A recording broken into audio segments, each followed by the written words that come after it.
हाँ जी दोस्तों, तो कैसे हैं आप सब। उम्मीद करता हूँ आप सब बहुत अच्छे होंगे और अपनी पढ़ाई भी अच्छे से कर रहे होंगे। तो एसक्यूएल के इस पर्टिकुलर प्लेलिस्ट में हम ऑलरेडी देख चुके हैं कि हम डेटा को इंसर्ट कैसे कर सकते हैं एक टेबल के अंदर, और हम उस टेबल में से डेटा को फेच कैसे कर सकते हैं। हम सारे रोज और कॉलम्स को कैसे फेच कर सकते हैं, और हम किसी पर्टिकुलर कॉलम को कैसे फेच कर सकते हैं।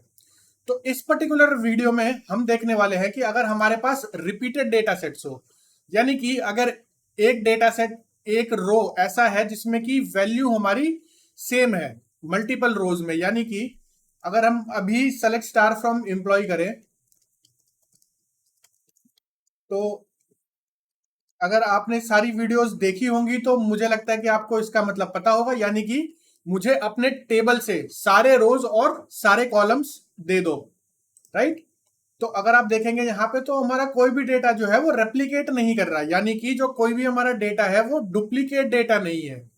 तो अगर हम इसमें डुप्लीकेट डेटा कुछ इंसर्ट कर देते हैं, लेट से अगर मैं ये वाला कमांड फिर से रन कर देता हूं, राइट। मैं इसको सेलेक्ट करके और इसको रन कर दूं, इसके बाद मैं फिर से सेलेक्ट स्टार करूं, तो आप देखेंगे कि विवेक और करण के हमारे पास दो अलग अलग रोज क्रिएट हो गए हैं। वो डेटा बिल्कुल सेम है। अगर आप देखेंगे तो एम्प्लॉय नेम विवेक है, एम्प्लॉय सैलरी 3000 है, एम्प्लॉय आईडी भी सेम है एकदम। बट यहाँ पे डेटा जो है मेरा वो टेबल में दो बार दिख रहा है। तो अगर मैं इसको ओवरकम करना चाहता हूँ या फिर मैं इसको हटाना चाहता हूँ, यानी कि मैं सिर्फ चाहता हूं कि मेरे को सिर्फ और सिर्फ क्या दिखे, मुझे यूनिक यूनिक रोज दिखे,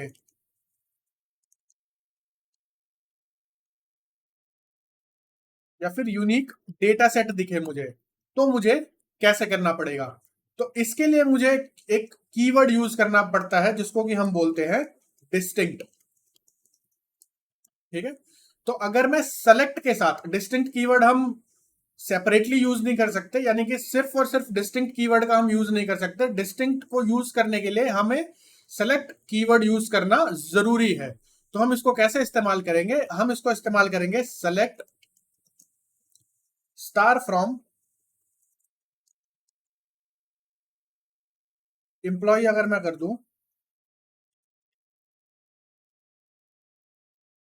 और इसको मैं रन करूं, तो आप देखेंगे कि हमारा डुप्लीकेटेड डेटा आ रहा है। अब अगर मुझे इसको डिस्टिंक्ट करना है तो मैं इसको कर दूंगा सेलेक्ट डिस्टिंक्ट फ्रॉम, और इसके पहले मुझे लगाना पड़ेगा स्टार फ्रॉम एम्प्लॉय। ठीक है।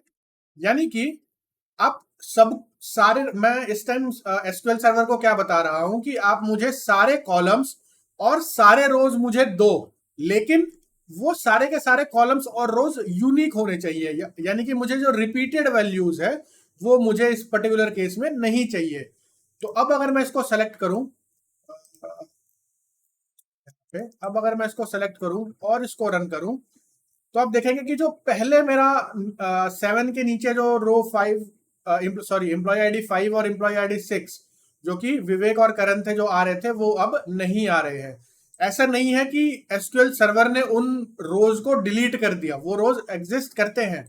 अगर मैं फिर से सेलेक्ट स्टार रन करूं, तो आप देखेंगे कि वो रोज एग्जिस्ट कर रहे हैं। बट क्योंकि मैंने यहाँ पे डिस्टिंक्ट कीवर्ड यूज कर लिया है, तो जो मेरा एसक्यूएल सर्वर है वो मुझे सिर्फ और सिर्फ जो यूनिक रोज है, जो यूनिक वैल्यूज है, सिर्फ वो मुझे एज एन आउटपुट दे रहा है।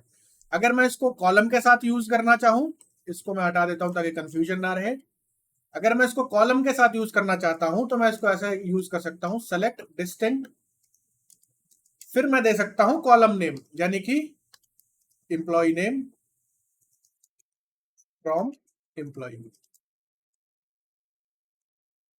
बेटर क्लैरिफिकेशन के लिए हम पहले इसको यूज कर लेते हैं बिना डिस्टिंक्ट के। ठीक है। Select employee name from